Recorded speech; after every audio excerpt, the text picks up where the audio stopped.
Namaskaraha and welcome to our next session on the yogic life. So today I want to talk about the Pashu Dharma.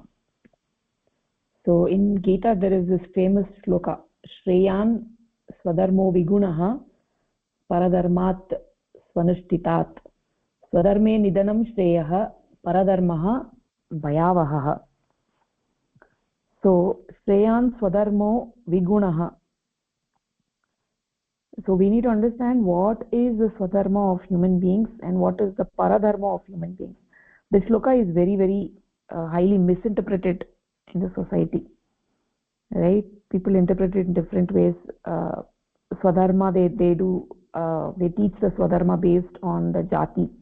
They say as the Brahmana Dharma, Kshatriya Dharma, Vaishya Dharma and all that. But actually what is the true meaning of this shloka? We need to understand what is the Swadharma and what is the Paradharma, right? So we know that there are many dharmas, right, which are there in many things, like something which is there in jada vastu, something which is there in chetana vastu, something which is there in pashu, that is something which is there in human beings, in stone, right? So in jivas, what is the dharma which is there in the jivas, in all the jivas, is the jaivi dharma. The jaivi dharma is there in all the living beings. That is the dharma which indicates that has life, right? So there are certain dharmas which are there only in certain things but not in other things. The jaivi dharma is there in all the jivas, but when you look at the plants, they have this dharma that they take their food through their feet, right? That is why we call the plants as padapa. And this kind of unique quality of plants is not there in other jivas. So in the moving living beings, this kind of dharma is not there, that they drink through the feet. So when we look at animals, their dharma is ahara nidra bhaya maitunam, that is the dharma. And when we look at human beings, we have something which is very unique dharma, because we also have, you know, the ahara nidra bhaya, the pashu dharma is there in human beings. We have the pashu dharma, and in addition to the pashu dharma, what is the unique dharma which is there in human beings is the bhagavata dharma, right? Bhagavata dharma, that is what is the swadharma. That bhagavata dharma is a swadharma. That is a desire for the infinite. The desire for the infinite is there only in human beings, not in some other beings, and that is the swadharma, right? And if you're not following the swadharma, then human beings, what do we follow? We follow the pashu dharma, right? And this bhagavata dharma is a very unique dharma which is there only in human beings, not in animals or plants or any other beings. And that is the swadharma, and anything other than swadharma is a paradharma. So if you don't follow the bhagavata dharma, if you're following the pashu dharma, then that is the paradharma. So shreyaha swadharmaha, shreyan swadharmo vigunaha. So it is much better to follow the swadharma than following the paradharma, right? It is better to die following the swadharma than following the paradharma. Following the paradharma is bhayavaha. It's very scary, right? It just leads to it just pulls you down. It just pulls you down. By following the pashu dharma, ahara nidra bhaya maitunam, following that, but what human beings we do is we abuse that dharma, right? We abuse that dharma because we have an infinite desire. We try to abuse that infinite desire by using it in, for ahara nidra bhaya maitunam, whatever, whether it is food, we want too much of it, right? We're always constantly thinking of food, name, fame, all of that is pashu dharma, right? And that is not the swadharma of human beings. The swadharma of human beings is the desire for the infinite, the bhagavata dharma.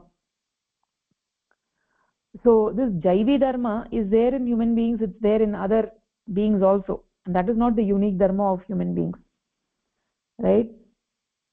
So This Jaivi Dharma is there in plants, is there in animals, it's there in everything, right? It's there in any animal like dog, cat, everywhere, and it's there in human beings also. But the Bhagavata Dharma of human beings is the desire for that infinite, and that Bhagavata Dharma we call it as Vistara, Rasa and Seva. Bhagavata Dharma is Vistara, Rasa and Seva. So the mind that God has given us, the mind that Paramatma has given us is very, very malleable, is very, very malleable. We have the Pashu Dharma in it, but if we attempt, then we can move towards the infinite. We can expand our mind. It has the capability of expanding, right? We can make it more sukshma and make it go closer to Parama Purusha and then go beyond the mind. So that Vistara is there in human beings, and we need to make effort to do Vistara of the mind. How do we attain that Vistara? Is by doing sadhana. And then Rasa. Raso Vaisaha. Parama Purusha is Rasa. Parama Purusha is Shuddha Rasa.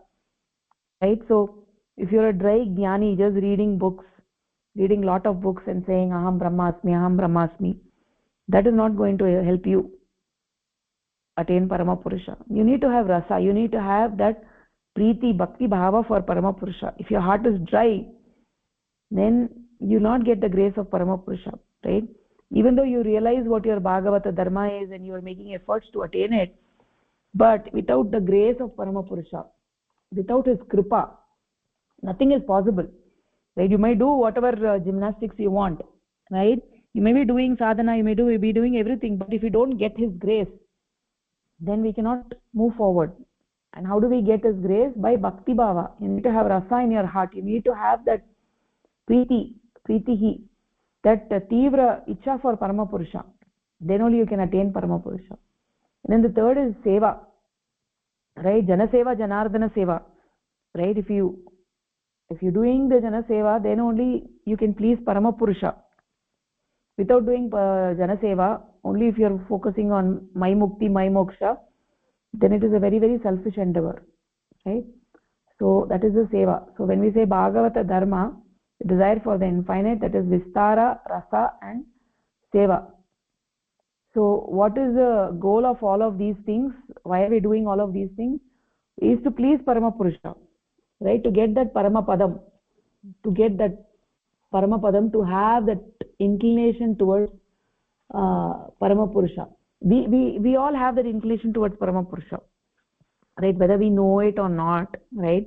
So we might be in this world in Bhoga, right? We may be enjoying and been doing all of those things and thinking that, oh, this Bhagavata Dharma is not for me, right? I don't want this. I want to live in this world, in this material world. I want to enjoy everything. But what happens then once, if you get, you get a deep sorrow, right? You have deep sorrow. Somebody passed away in the family, or you lost a job, right? Or something like that happens where you have deep sorrow, then automatically you're running towards Parama Purusha. You're saying, hey Paramatma, why what happened to me? Why is this happening? Please help me, right? Even in that circumstances, see, even though we are not wanting Parama Purusha, we are calling Parama Purusha for some help, right?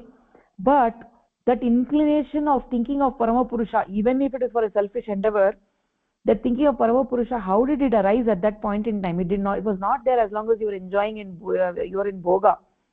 But then suddenly at that some grave moment, you realize your thought of Parama Purusha, say, hey Parama Purusha. So that means, what it means is that we all have that inclination towards Parama Purusha, knowingly or unknowingly, right? And then our eyes are closed, then we get these glimpses, like when you're looking at a big mountain, or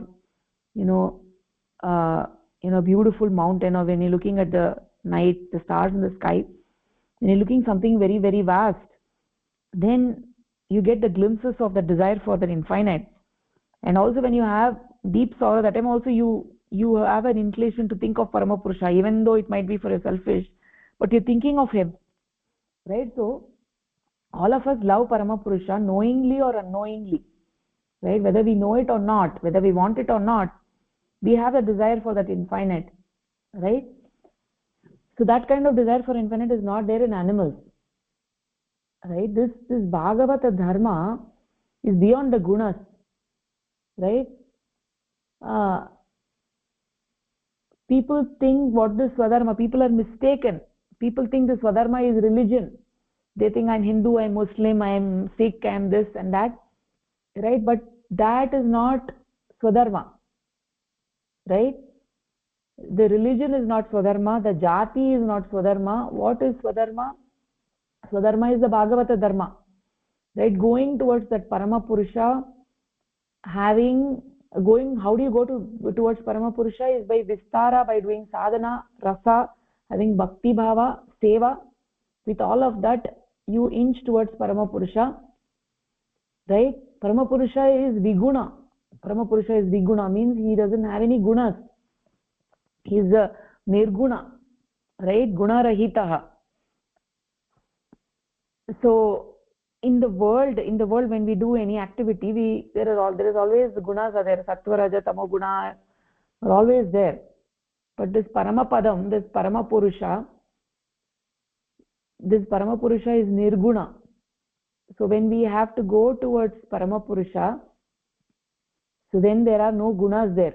He is Viguna. So when we have to go beyond the gunas to attain Parama Purusha. So this word Swadharma, Swasya Dharmaha, like fire is the unique quality, the burning capacity is the unique quality of fire, right? If something doesn't have the burning quality, then it is not fire, right? So like that,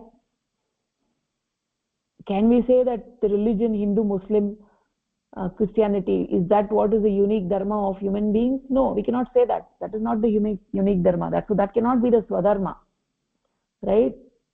Bhagavata dharma is a swadharma. Bhagavata dharma is viguna, which is beyond the gunas, right?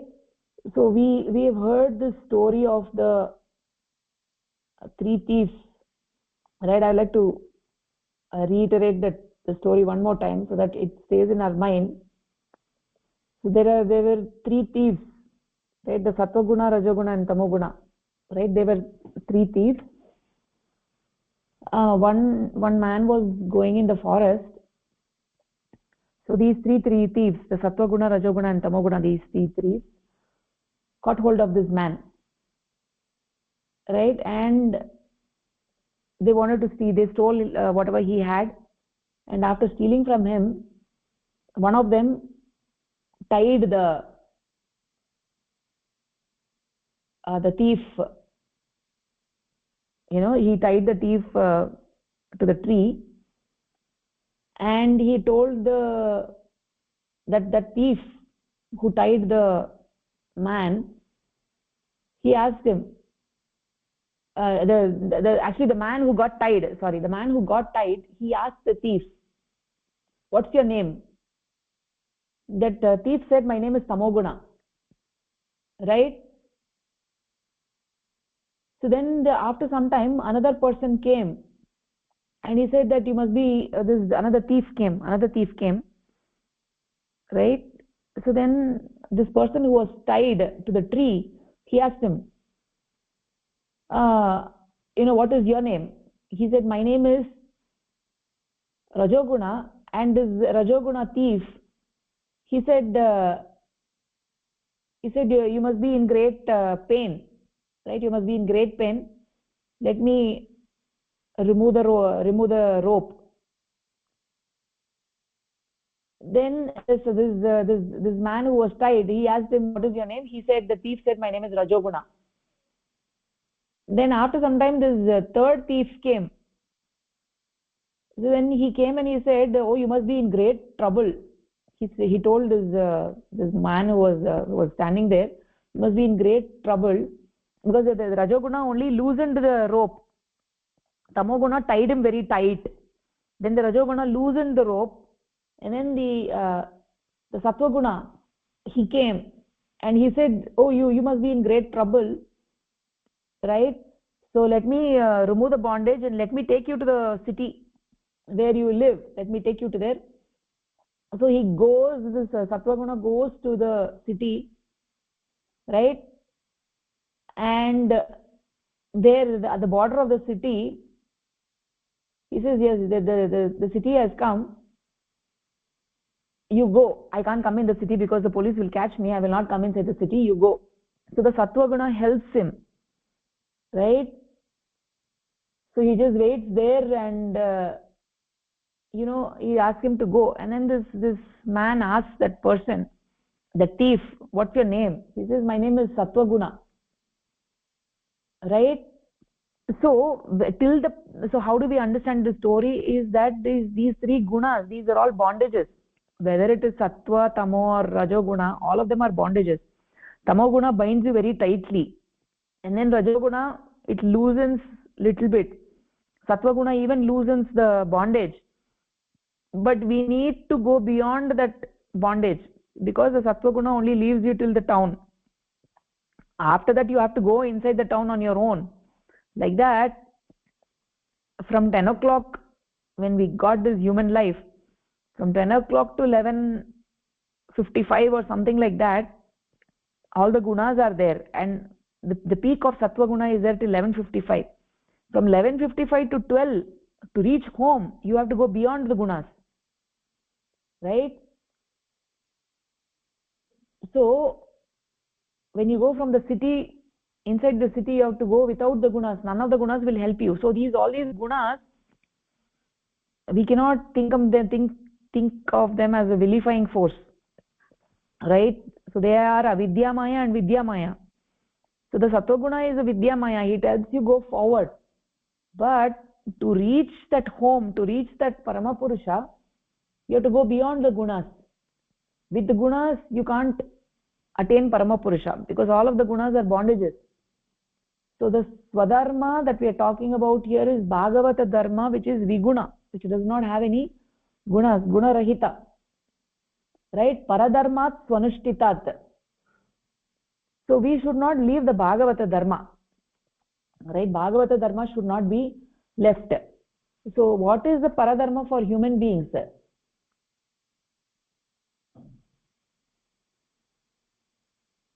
So the animals also, they do, eating, drinking, sleeping, procreation, all of that they do, right? And if we follow that dharma that the pashus do, right, and that is the paradharma, right? Other beings, see, the human beings, we have a unique capability. We have the pashu dharma and also the bhagavata dharma. We have two dharmas and we have a choice, right? We have a choice. We have swatantra ichcha, right? Whether we want to choose this or that, right? Other beings do not have any choice. Animals, they have to follow their dharma, right? The sajat vritti. Plants have to follow their dharma. Everything in this universe follows its own dharma. The human beings, we have a choice, right? So other beings live in their own dharma. Human beings, we have a choice between the pashu dharma and bhagavata dharma. And this bhagavata dharma is the unique dharma of human beings, and if we don't follow that unique dharma of the bhagavata dharma and follow other dharmas, and that is the paradharma. So they may teach you that, if you follow the kshatriya dharma, that is swadharma.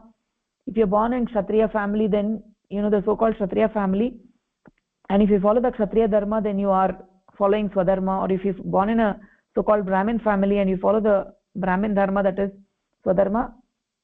It's not like that. That is not the swadharma. Swadharma is something which is common to everybody, common to all human beings. Swadharma is the bhagavata dharma, right? The desire to attain the infinite, that is common to everybody. That is common to everybody.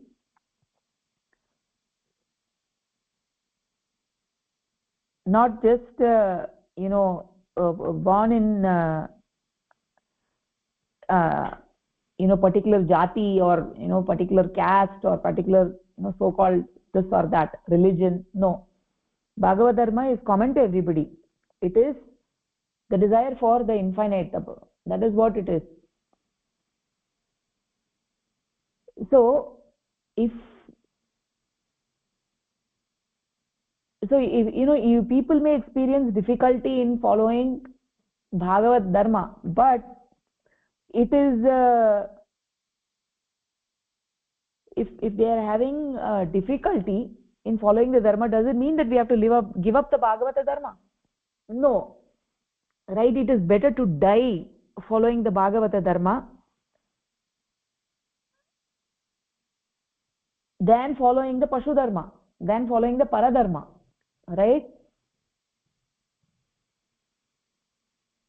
So even if the Bhagavata Dharma is very difficult, even then Swadharma only we have to follow, not the Paradharma, right? Paramadharmasya apekshaya, you have to follow the Swadharma. Swanushtitat means su-anushtita, means you can easily follow.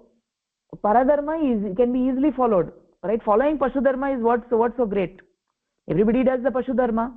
Everybody follows Pashu Dharma, right? Even though Pashu Dharma is very familiar, even though Pashu Dharma is easy, should I follow the Pashu Dharma or the Manava Dharma, the Bhagavata Dharma? Right? People say, oh, this is easy, I'll do the easy thing. I don't want to do the difficult thing.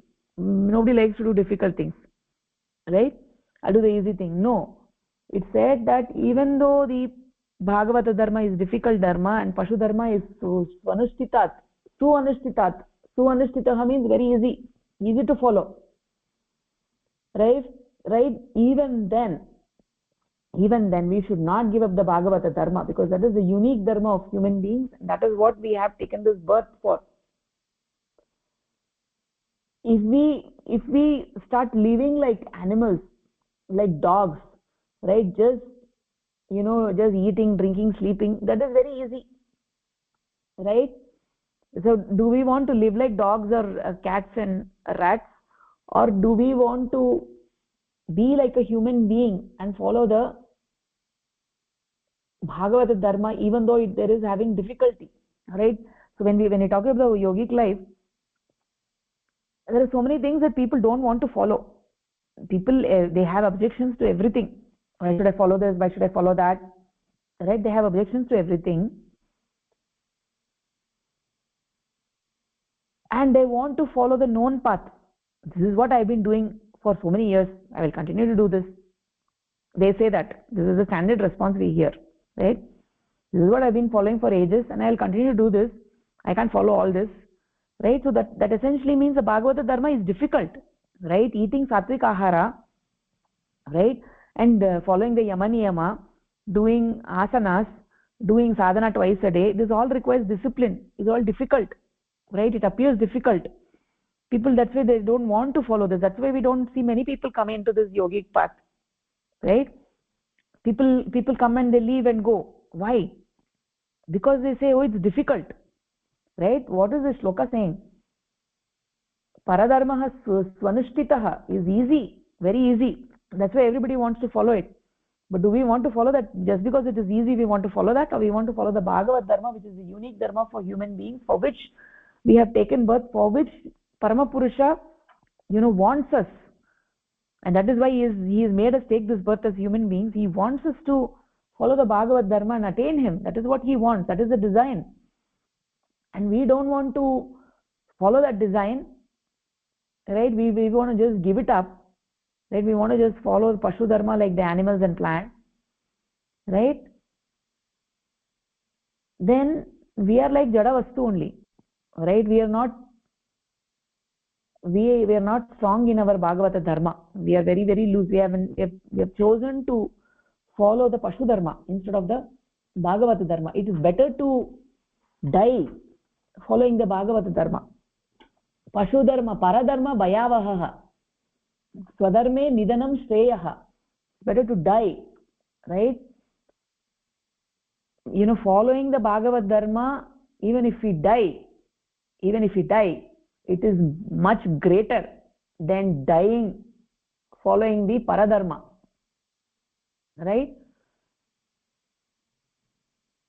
So shreyaha means that following the Bhagavata Dharma, right, we die, right? Let's say that, by following the Bhagavata Dharma, you followed the Bhagavata Dharma, and in that process, you got death, right? That is the Paramagatihi. By following the Bhagavata Dharma, when you die, that is the Paramagatihi. Then Paramapadasya Praptihi. You get the Prapti of Paramapada. You get the Prapti of Paramapurusha. That is what is Shreyaha. By following the Bhagavata Dharma, what you get? You get Paramapadam. Paramapadam. You get Paramapurusha. Right? And that is definitely the better path. That is definitely the greater path, or the greatest path. Right? That is why we say Swadharme Nidanam Shreyaha. Paradharmaha Bhayavaha. Right? So the dharma of animals and plants and, dogs and cats and other things, if you follow that dharma, it is Bhayavaha. It creates fear. Why it is creating fear? Because, so what happens by following the Paradharma, you get negative Pratisanchara. Instead of going up in the Pratisanchara Dhara from 10 o'clock to 12 o'clock, you come from 10 o'clock to 6 o'clock, 10 o'clock to 7 o'clock, 10 o'clock to 8 o'clock. Right? So everybody wants to have a forward march, not a reverse march. So let's say you follow the Pashu Dharma and you behave worse than animals, then next life you can be born at 7 o'clock, you can be born as a single-celled organism, or you can be born as plants or as animals, or you can even become a stone, right? So then again it will take millions of years. We don't know how many years it will take before you can get back this human life again. You have to go through all of that struggle again, because every life has its own struggle, right? If you think, okay, so what, I'll be born as an animal, what is the big deal? No. If you're born as an animal, life of an animal is not easy, right? Look at the animals in the forest, right? It's not easy. Life of an animal is not easy, right? Life of a worm is not easy. Life of an insect is not easy, right? They're constantly in fear, right? That from the outside it looks like as if that life is very easy. No, that life is very difficult. It's a difficult life. They have to go through a lot of struggle, right? So we cannot say that, it's okay, there is Pratisanchara, I'll go down, what is the big deal? No, it's not like that. What happens when you go in the Pratisanchara, it is a reverse direction, and you have to go through all of that struggle. Again, from the stone, you have to become wood, and you have to become insect, and you have to become animals and plants, and all of that you have to become, and then finally you get human life. And so that is a very, very fearful journey, right? And therefore we need to be dhrida. We need to be strong in the Bhagavata Dharma, right? Everybody should be extremely strong in your Bhagavata Dharma, right? We need to have it deep down in your heart, right? In the core of your heart, you need to understand what the Bhagavata Dharma is and make a firm determination, right? Make a firm determination. What is the determination? Palishyati iti vishwasaha. I need to have the vishwasa. I need to have that belief that I will be successful in this path. That vishwasa is required. With firm determination, everything becomes possible, right? If you're not determined, that is when you'll have problem with ahara, upavasa, everything. Oh, this time today I did not do, I'm not doing sadhana, right? I did sadhana for 1 week, I'm not doing now, right? Why all this is happening? Why we are eating only we are eating sattvic ahara today and tomorrow some other ahara, and then continue with the wrong food habits? Why is that? That is because we don't have that strong determination, right? All of us in our life, for some laukika thing, if we wanted to achieve that, we were so determined.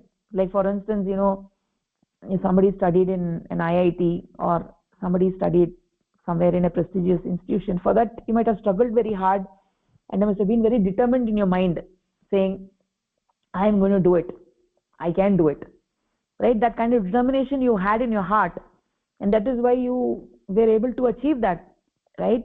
And in this path, why we are not able to achieve success is because you don't have the determination. First of all, you need to have the determination in your heart. Palishyati iti vishwasaha. If you don't have the determination, then that is why we are falling back on everything, falling back on upasa. This time I did, next time I'm not doing, right? Today I'm doing asana, tomorrow I'm not doing. Today I'm eating sattvic ahara, tomorrow I'm not eating. Today one day break. Why is that? Why is that break? Is because you're not having determination in your heart. The tivra determination is required that yes, I will be successful in this path, this is the right path, let me try, right? That determination is there, then automatically everything will fall in place. If that determination is not there in the heart, then only you will have, today I will take a break, right? Today I will go eat outside, today one day it's okay, right? All these thoughts that come in the mind is because you don't have firm determination. So just think about it when you're studying for your IIT or when you're studying for your medical exam or whatever. You had the determination saying, no, I have to achieve, I will not go out, I have to study, right? So the same kind of determination, in fact more determination is required to be, you have to be dhrida in the Bhagavata dharma, right? So if you're dhrida in the Bhagavata dharma, everything becomes easy. Then you go from one level to another, from the yatamana stage you go to the next stage, and then to the next stage. You keep going easily when you have the determination. If you don't have the determination, then you fall down, then you get adogati. When you get the adogati, nobody is there to help you, right? It is better to die following the Bhagavata dharma than following some other dharma, right? So that is what it is important to understand. Swadharma shreyan swadharmah vigunah paradharmah swanushtitat paradharmat swanushtitat swadharme nidanam seyah paradharmo bhayavaha. So it is better to die nidanam, better to die in swadharma than following the paradharma, which is bhayavaha, which produces fear, right? So that is what I wanted to say. This sloka needs to be properly understood. And swadharma is not religion, it's not caste, it's not jati, or it is not anything else, religion, none of that. Swadharma is the Bhagavata dharma which has vistara, rasa and seva. Vistara, I need to do sadhana, rasa bhakti bhava, and seva, jana seva, right? Niswartha seva, all of that is required to move forward, and that is what is the shreyaskaram, right? Following the swadharma is shreyaskaram, not the paradharma. Okay, so that is what I wanted to cover today. Any questions, any thoughts on this?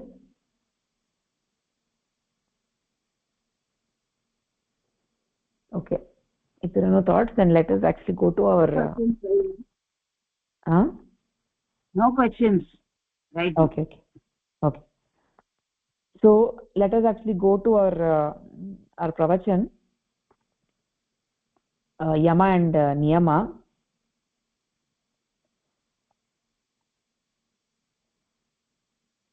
So we talked about the there are 3 participants in the conference. We talked about the brahmacharya in the previous class, right? We said what is brahmacharya. Brahmacharya means being remaining attached to Brahma. Brahmani vicharanam is brahmacharyam. So whatever work we do, right, and whenever we interact with any object in this world, right, we think that object or that entity or that human being is gunanvit purusha. It is parama purusha in the gunanvit form, right? And by doing this brahmacharya sadhana, we treat every object with which we come in contact as a different expression of Brahma and not as a sthula vastu.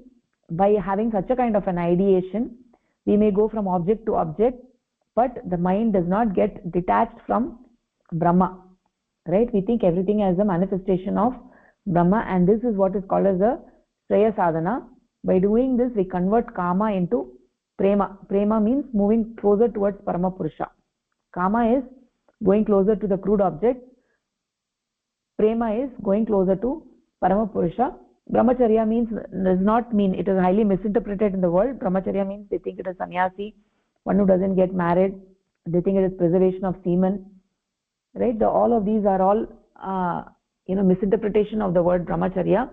Brahmacharya, the word brahmacharya doesn't have anything to do with semen. Brahmani vicharanam, right? Brahmani vicharanam is what is brahmacharya. By following the yogic guidelines, by following the yoganishta jivanam, right, and doing sadhana, prevention of formation of surplus semen is automatically achieved, right? So we don't need to do anything extra. Just following the yoganishta jivanam, brahmani vicharanam is what is called as the brahmacharya, and that is doesn't have anything to do with whether you're a grahastha or you're a sannyasi.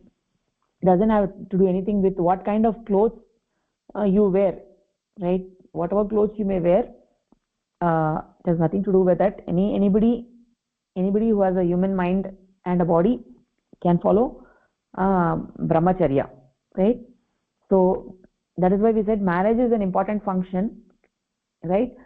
And if somebody is interested in getting married, they can get married, no harm in that, right? So the sadhaka is not prohibited from getting married, right? He can get married and still follow the brahmacharya. That is why we said whether it is a sannyasi or a grahastha doesn't matter, right? So brahmacharya bhava can be followed by everybody. Okay, and then we actually started, we have to start this aparigraha. We had a break for 2 weeks, so let's continue, start from the aparigraha. Pushpalata Bhagini, you want to start aparigraha? Yes, Bhagini. In case of enjoyment of any material object, the control over the subjectivity is called brahmacharya, while the control over objectivity is aparigraha. Aparigraha. Deha raksatiri tirikta bhoga sadhana svikaro parigraha. I will read it one time. Deha raksha atirikta bhoga sadhana asvikaraha aparigraha. Okay. Deha rakshita, actually, I know. Rakshita. Na, rakshita na. Deha raksha atirikta. Deha raksha atirikta bhoga sadhana svikaro aparigraha. Parigraha. Non-indulgence in the aparigraha. Aparigraha, because A is not given, only parigraha is given. Karo. Yeah, there is that avagraha chinna. Okay. Non-indulgence in the enjoyment of such amenities and comforts of life or superfluous for the preservation life is aparigraha. For our existence, we require food, clothes, and also a house to live in. Provision for old age and money, and cultivable land for one's dependents are also essential. Therefore, a number of factors have to be taken into consideration to determine an individual's necessity for the preservation of life. It may be that the requirement for any particular person, because it is entirely a relative factor.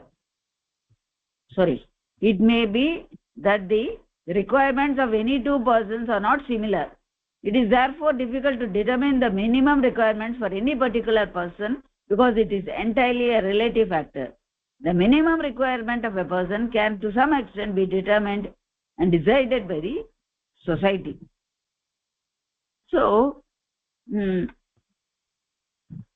brahmacharya is control over subjectivity and aparigraha is control over objectivity. But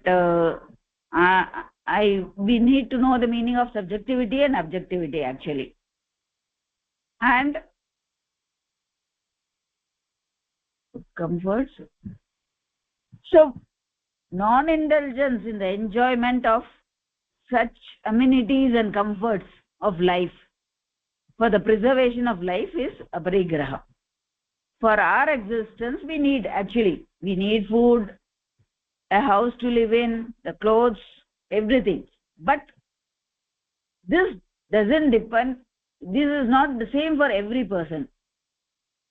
It depends from person to person, and these things are required for ourselves and preserve it for our old age and for our younger generation also. So we cannot say it is the same for every person.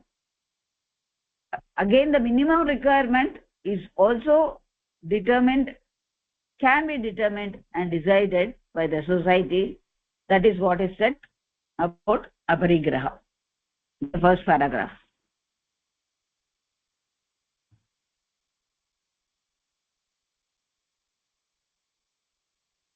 Bhagini? Yeah. Yes, Bhagini. Thank you. So here the distinction is actually being made between brahmacharya bhava and aparigraha. Right? What is brahmacharya bhava? Brahmacharya bhava is when we look at any object or any person or any entity, any created entity in this world, then we do the practice of adhyaropa. Right? Adhyaropa bhava. What does adhyaropa mean? That we are looking at a car, or we are looking at a person, or we are looking at something in the from external form. It is a car, it's a vehicle, an airplane, or a person, or it is an item of food, or whatever it may be, right? We are doing the superimposition, we are taking the bhava that this is nothing but gunanvit purush, right? That entity, that person in front of me is nothing but gunanvit purush. The food in front of me is nothing but gunanvit purush. The car in front of me is nothing but gunanvit purush, right? That animal in front of me is nothing but gunanvit purush, right? That stone is nothing but a gunanvit purush. So everything that is in front of me is nothing but gunanvit purush. That is the adhyaropa, superimposition that we do, right? Everything that is in front of me is nothing but that gunanvit purusha, and I am here, I am living in this world to service that, I am living in service of that purusha, right? And the purusha is the one from which this whole universe is made, right? And this parama purusha is everything in my life, right? That is the inner approach to dealing with all the objects of this world. By taking the bhava of brahmacharya, that leads to the outlook of vairagya, right? The mind will not be colored by the objects of the world. You live in this world, but you will not be having moha towards the objects of the world, right? And that is a subjectivity, means the actual ultimate vishayi of everything in this universe is parama purusha, right? So this vishaya vishayi bhava, we need to understand what is vishaya and what is vishayi. So if there is an object in front of me, right, my eyes are seeing, right, then that object is the vishaya and my eyes are the vishayi, right? And to the eyes, behind the eyes, the chitta is there, the mind, right? The chitta is the vishayi, the eyes is the vishaya, and beyond the chitta, behind the chitta, there is the aham tattva is the vishayi and the chitta is the vishaya, right? And behind the aham tattva is the mahat tattva is the vishayi and aham tattva is the vishaya, right? And how are we saying that chitta is the vishayi and the indriya is the vishaya? Is because when the chitta connects with the indriyas, with the eyes, that is when the eyes visualize, eyes see the external object, right? Each of the factors behind help in the perception. So that is why if mahat tattvam is not there, I exist feeling is not there, then aham tattva will not be able to do anything, right? So mahat tattva is the vishayi and aham tattva is the vishaya. If aham tattva is not there, then chitta cannot do anything, right? Aham tattva gives the order, see the book, then the chitta takes the shape of the book. So aham tattva is the vishayi. So one layer back, mahat tattva is the vishayi and aham tattva is the vishaya. And what is the vishayi for the mahat tattva? That is the jivatma. Jivatma is the vishayi and mahat tattva is the vishaya, because if jivatma is not there, then the mind is also not there. And what is the vishayi for jivatma is paramatma. Paramatma is the ultimate vishayi, right? Ultimate subjectivity is that paramatma, right?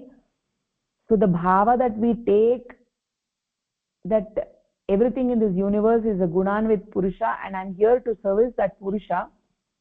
Right? By taking that bhava, you get vairagya, you will not have moha, and that is the subjectivity. Means ultimate vishaya of everything in this universe is Paramapurusha. He is the ultimate subject, and he thinks that ekoham bahusyam. He decides that I'm one, I want to become many. Right? He is the one, he is that entity who has taken so many forms in this universe. Right? He's taken the shape of so many names and forms. Right? So when we see any created object, we should understand that it is Paramapurusha in the form of that thing, Gunan with Purusha. Right? So that is the outlook of Brahmacharya, which means that the mind is not getting colored by the objects of the world. Right? And that means one does not develop moha. Right? And that means that one will not by nature get the desire to over accumulate those things. Right? Because now we understand that all of those things are nothing but Purusha. Right? So by following the Brahmacharya bhava, automatically you get the nature of, you get this nature by which you don't have the desire to accumulate things.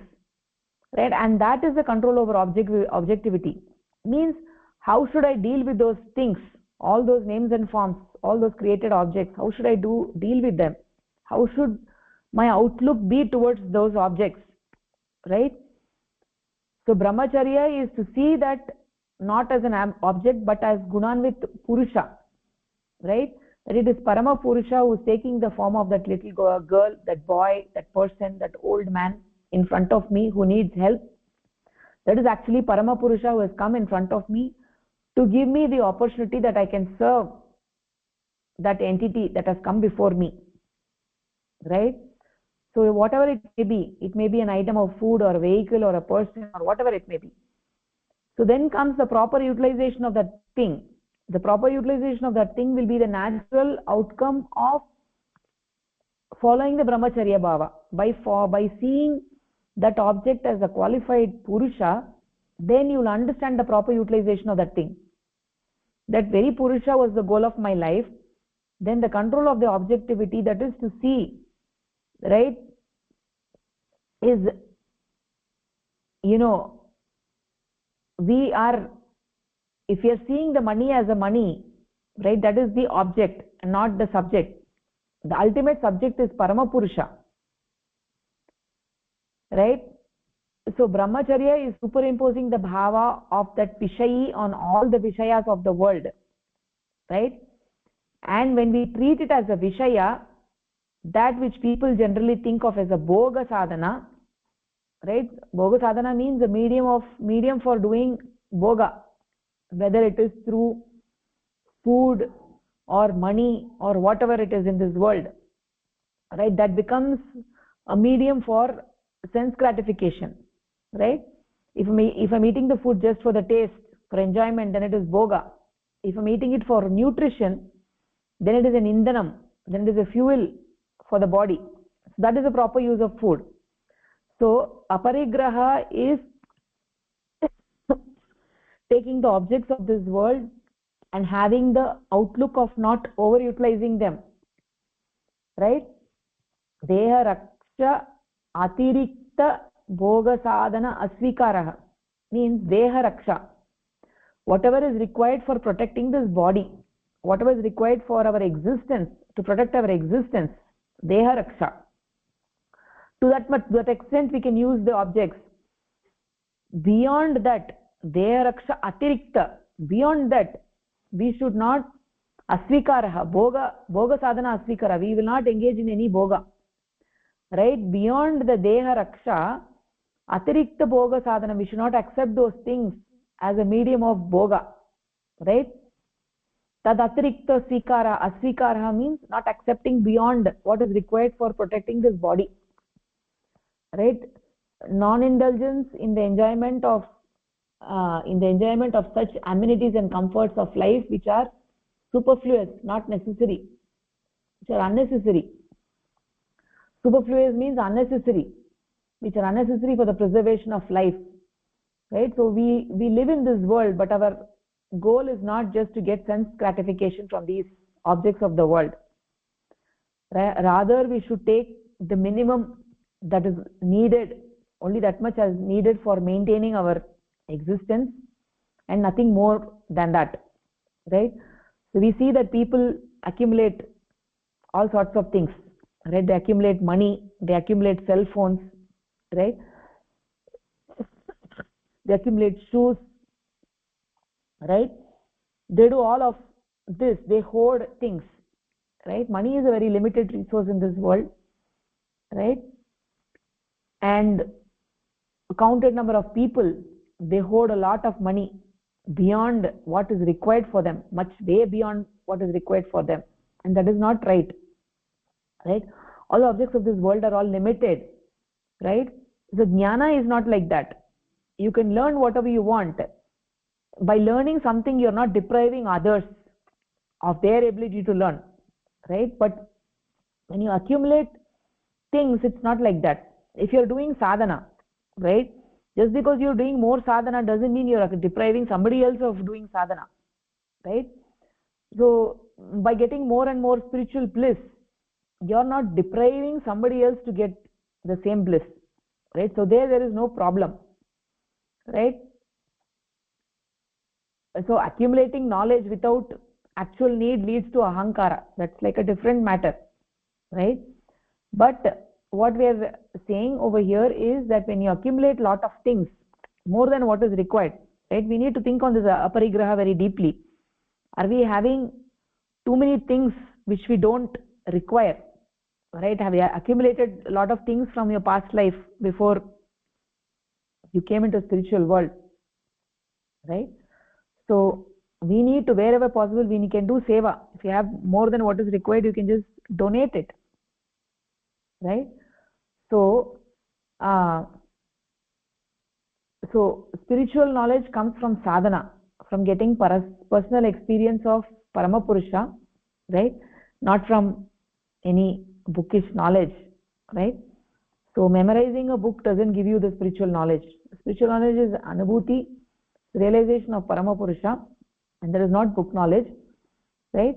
So here aparigraha is a very important topic, right? And what is required for maintaining life can vary from person to person, right? No two persons are similar, right? Therefore we cannot have a minimum requirement for any particular person, because it is a relative factor. Like for a person who is living in Iceland, what is requirements are different for a person who is living in a place which is a very tropical climate, right? So we cannot say what is the basic requirement, what is requirement of two different people, right? Each person is a judge for that. Okay. Go to the next paragraph. Shubhamji, Subrajyoti ji. Yes, Bhagini. For example, no one shall accumulate more than a certain amount of money, or no one shall possess more than a certain number of houses, or no one shall be owner of more than a certain area of landed property. But it's not possible for the society to fix the minimum limit in all spheres, even after setting a limit for land and property, etc. It is not possible to fix a quota in respect of edibles. The voracious may overeat and be attacked with disease. The seekers of luxury may overspend on their luxuries and incur debt.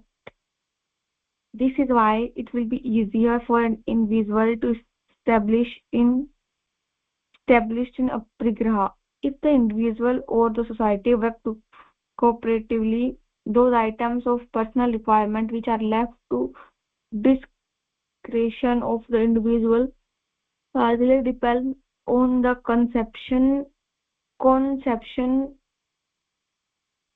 of that individual's happiness and comforts. Uh,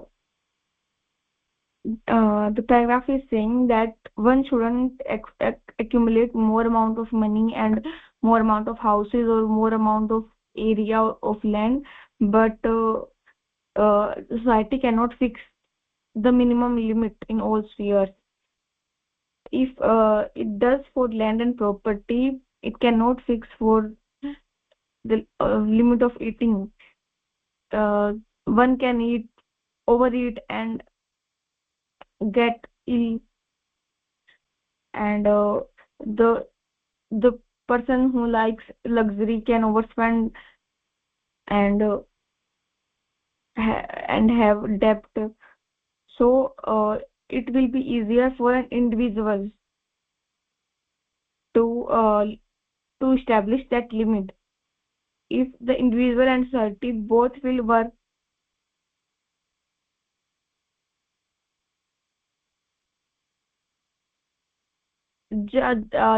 Those items of personal requirements,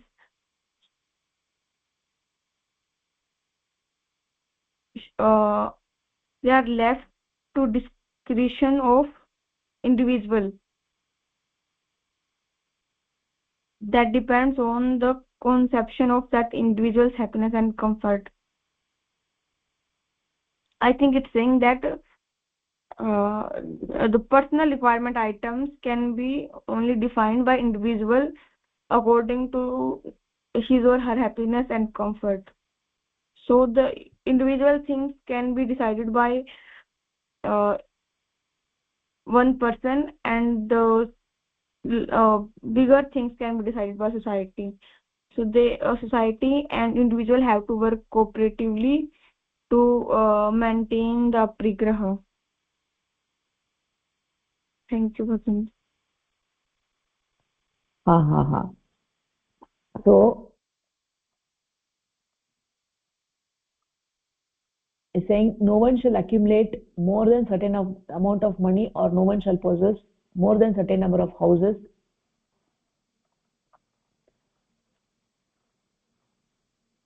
or no one shall be the owner of more than a certain area of landed property.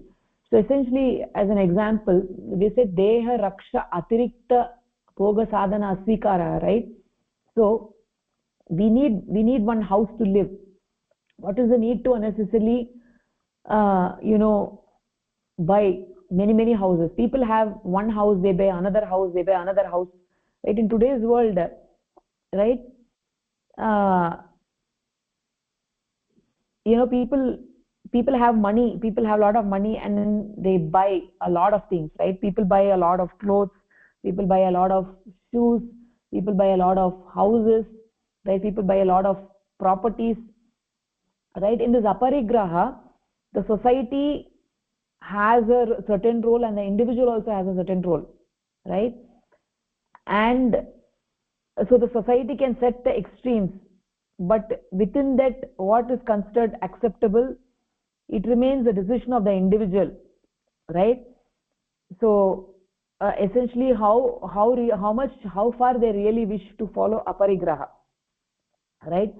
Society can say that no one shall accumulate more than a certain amount of money, or no one shall possess more than certain number of houses, or no one shall be the owner of more than certain number of property, right? Certain area of landed property. Society can set all those limits, and it should be done, right? uh,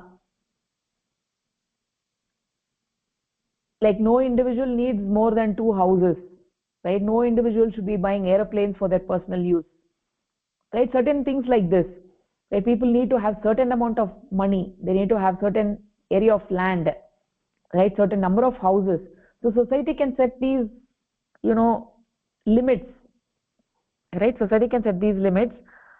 So on the minimum side, there should be nobody starving to death, there should be nobody homeless, right?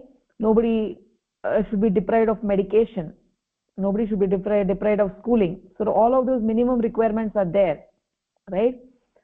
So the society can set the minimum and the maximum requirement, and in the middle there is going to be some variability, right? So some people have expenses depending on their family situation that others may not have, right? So there is going to be some variability which society has to leave that flexibility open to that individual, right? Society can set the maximum size, the extreme on the maximum and the extreme on the minimum, and in the middle it needs people who are ready to live according to the outlook of brahmacharya and of aparigraha to follow that, right? So if the society and the individual work together, then it becomes easier for the individual to be established in aparigraha, right?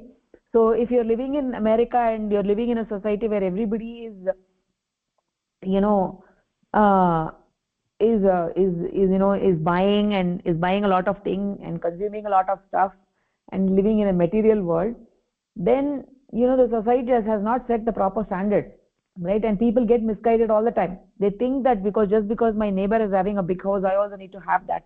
My neighbor is having a big car, I need to have that, right? So therefore, in order to follow in order to get established in aparigraha, the individual and society have to work very closely. They have to work cooperatively, right? It needs the cooperation of the society and the individual. The society will take care of the extremes on the maximum and the minimum, right? And in the middle there will be some flexibility for the individual because of the differences in the needs between two different people, right? So that flexibility is there, right? And like that's why it says here, Voraciousness may overeat and be attacked with diseases, right? The seekers of luxury may overspend on their luxuries and incur debt, right? So ultimately, if you want to be established in aparigraha, within the limits of the society, one needs to operate, and one needs to operate in such a manner that there is non-indulgence in the enjoyment of amenities and comforts of life, which are superfluous, not essential to life, right? So one should not overeat, one should not over accumulate more than what is required, right? So like as an example, when you're buying a car, you're buying a car because you want to use the vehicle for going from point A to point B. So what is the need to buy the most luxurious car? What is the need to buy a first hand car? What is wrong in buying a second hand car? Because that serves the purpose as well, right? So like that in every area, like if you're buying a computer, what is the need to buy a branded computer, right? When you can buy something which serves your purpose and which is not very expensive, right? So same thing in every aspect of life, we can follow the aparigraha, right? Society can attend to its duties and individual can attend to his own duties, right? And that is how the best of both worlds are achieved, right? Then it becomes easier for the individual to be established in aparigraha. The society also cooperates, right? We are not going to allow people to roam in the streets without a house, without a home, without food, without medication, right? So the minimum and maximum the society will have to establish, right? So in some places like Switzerland, right, they attend to all these things very nicely, right? The minimum and the maximum.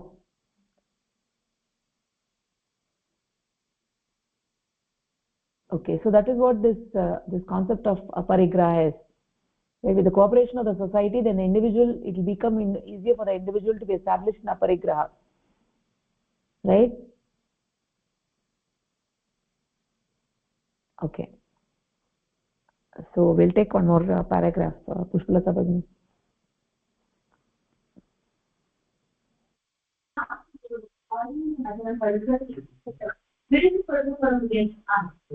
Shall I read it? You're not here, Bhagini. Now? Come closer, you're far. Yeah, now. This also changes according to time, person and place. For example, one person may easily bear certain physical hardships while other person under the same circumstances may possibly die. Under these circumstances, the latter require greater comforts of life than the former, reformer to remove him for his or her difficulty, and this will not be against aparigraha. The place is to be considered also. In the summer season, in India, woolen clothing is unnecessary, but it is necessary in Siberia during that time. Time should also be considered. The minimum necessity of an ordinary person today is not limited by the minimum necessity of an ordinary person in prehistoric age. The reason is that the objects of pleasure are more easily available today and will be available even more easily in the future. Therefore, while practicing aparigraha, if the time factor is neglected, one will become unfit for social life and will have to withdraw from the physical world. Advocating the use of raw sugar, that is, gut in the age of sugar and bullock cart in the age of railways, has no meaning in the practice of aparigraha. Today, for an ordinary person whose time is not more valuable than that of others, traveling by aeroplane is definitely contrary to aparigraha, whereas traveling by rail is certainly not against aparigraha.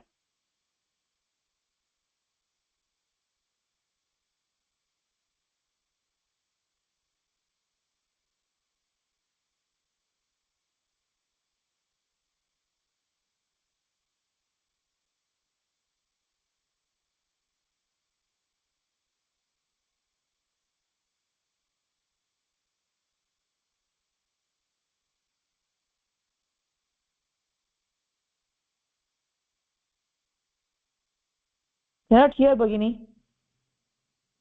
Are you saying something? Sorry, I muted it after I studied. Sorry. Okay. So, this paragraph essentially says what is against aparigraha and what is in for following aparigraha. So now this isn't the same for every person.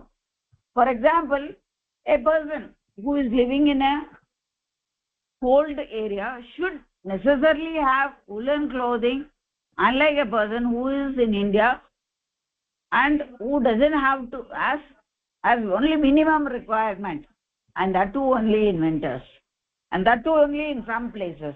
So the place, the time, and the necessity depends what we actually require. Hoarding more than what we actually require is against aparigraha. So time also should be considered. So we cannot travel by bullock cart or something in this age, or go by cycle in this age, when we need to move to places faster. Probably going by aeroplane unnecessarily, because that also requires certain times we have to reach in time, but it is contrary to aparigraha, whereas traveling by train can be done, where traveling by train can be done, that must be utilized. So this is essentially said, and people should know how to follow it. And still following sugar is required for certain things, should be changed in this age of people having diabetes and other things, and what is required to control must be taken, and that only shows that we are following the aparigraha, and we don't go against it. That's what is said in this paragraph.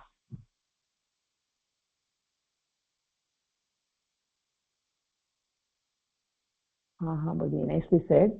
Thank you. I think it's clear that what we are saying here is that there has to be some flexibility in regard to time and place, time and person, right? Time, person, and place, right? So the principle of aparigraha is the same, but what may be needed in one circumstance may be not needed in another, right? If it's needed in order to survive in a reasonable way, to live in a reasonable way, then it should not be considered against aparigraha, right? If it's not needed, and again the people's standards as to what is needed and what is not needed will of course vary by time, place, and person, right? As people become established in yogic life, then their conception of what is needed will definitely change, right? So